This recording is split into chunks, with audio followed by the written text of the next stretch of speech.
अवहेला करी आसीछि एवं खाली अवहेला नुह परिहास मध्य करिछि। से दृष्टिकोणरू कांग्रेस दल तरफरू कांग्रेस नेता मान तरफरू बारंबार बारंबार एवं निजे पंडित नेहरूंकर द्वारा मध्य तांकु अपमानित करा जाइछि एवं सेथिपाई मु निश्चित भावरे दाबी रखुछि जे कांग्रेस दल सर्वप्रथमे जो बाबा साहेब भीमराव आंबेडकर को जेभली भाव में अतीतरू बहुत अपमानित करिसंती से निजे कांग्रेस दल सर्वप्रथमे क्षमा मागिबा उचित एवं से क्षमा मध्य मागु। विशेष करिकी जेतेबेले आपनकर भारत स्वाधीनता लाभ करला परे पंडित नेहरू जवाहरलाल नेहरू जेतेबेले भारत वर्षर प्रथम प्रधानमंत्री हेले सेतेबेले जो राष्ट्रीय सरकार हला से समयरू विभिन्न राजनीतिक दलरू एवं जो माने ये देशर नेतृत्व नौथिले जो माने ज्ञानी सरकार चलैबार जो मानकर दक्षता एवं जो मानकर ज्ञान थला ताकू नै कि सरकार परिवार ए कथा को नीति निष्पत्ति हेइथिला एवं सबुठारू ज्ञानी एवं अधिक ज्ञान अर्जन करिथिबा तथा शिल्प एवं विशेष करके अर्थनैतिक दृष्टिकोणरू स्वतंत्र भाव में ज्ञान प्राप्त होता डॉक्टर बाबा साहेब आंबेडकर को से विभाग रे मंत्री न करी तांकु आईन विभाग दायित्व मध्य कांग्रेस सरकार समय पंडित जवाहरलाल नेहरू ही देइथिले एवं ता सहित मध्य एथिरे संरक्षण व्यवस्था कथा जितेबले आसिला सेतेबेले मध्य मुसलमान को संरक्षण देवा कथाटा को बेसी प्राधान्य दिया जाइथिला किंतु आदिवासी एवं हरिजन क्षेत्र में सेथिरे स्वतंत्रता दिया जाई नथिला एनु वास्तविक एथिरे जो पातर अंतर कांग्रेस करुथिला एवं ताकू जेतेबेले ये कथा को दृष्टि आकर्षण करले भीमराव आंबेडकर जी तांकु से बहुत अपमानित करथिले। पंडित नेहरू जेतेबेले डॉक्टर बीसी राय को एक चिठी रे से उल्लेख करथिले सेथिरे जो प्रतिवाद करथिले डॉक्टर भीमराव आंबेडकर विभिन्न कथा को लेकर जेतेबेले पातर अंतर करा जाइथिला एवं से कथा को गुरुत्व देले नाही पंडित जवाहरलाल नेहरू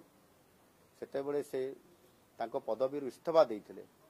एवं इस्तीफा देला परे पंडित नेहरू डॉक्टर बीसी राय को एक चिठी लिखिथिले और से चिठी रे स्पष्ट भाव रे थिला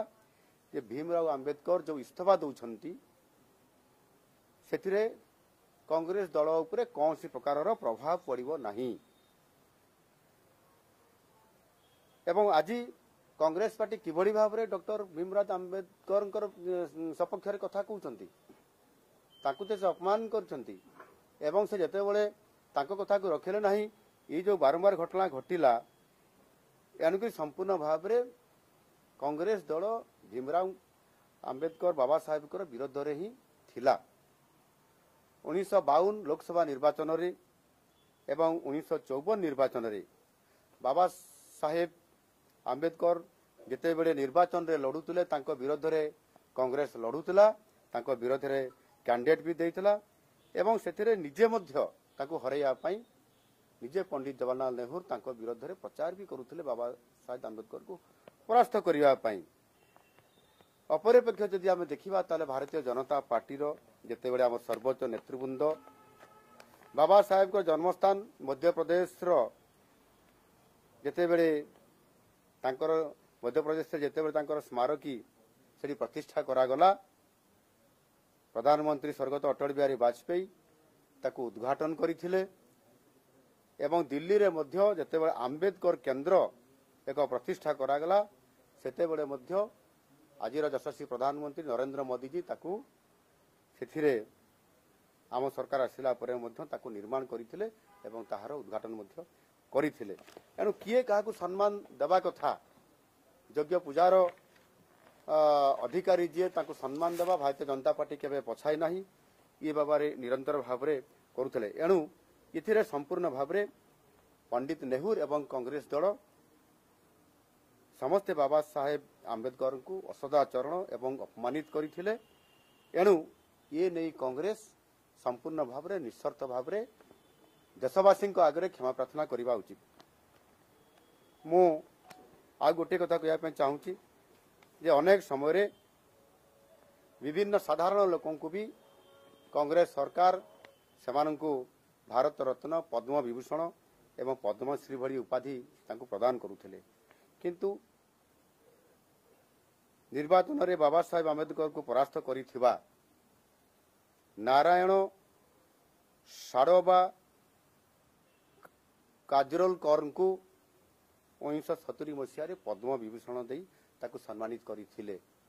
अर्थात बाबा साहेब आंबेडकर को जी हरई थिले से लोक पद्म विभूषण पुरस्कार पाइबे। ई प्रकार कांग्रेस सरकार विचित्र नीति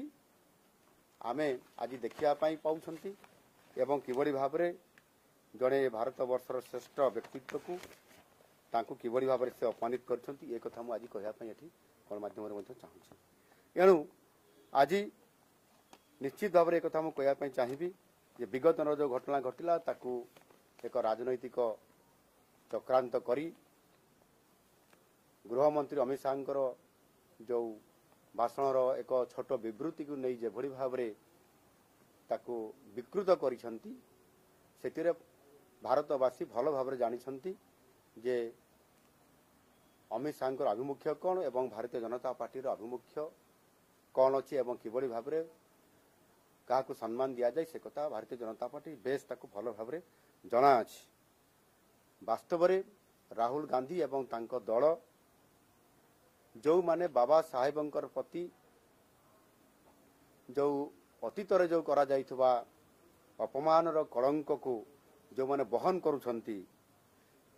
आउ सेठी पाई राहुल गांधी से सबु जो ड्रामाबाजी करुछंती से ड्रामाबाजी को से बंद करंतु एवं सुस्थ भाव से निजर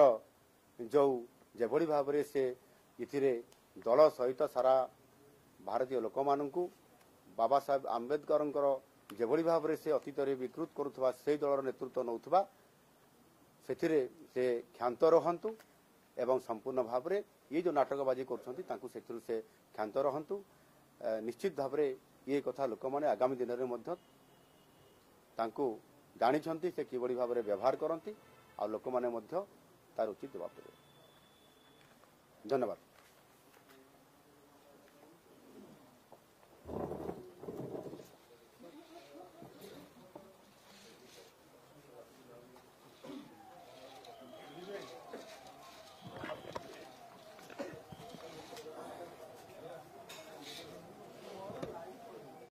फ्लिपकार्ट रे बे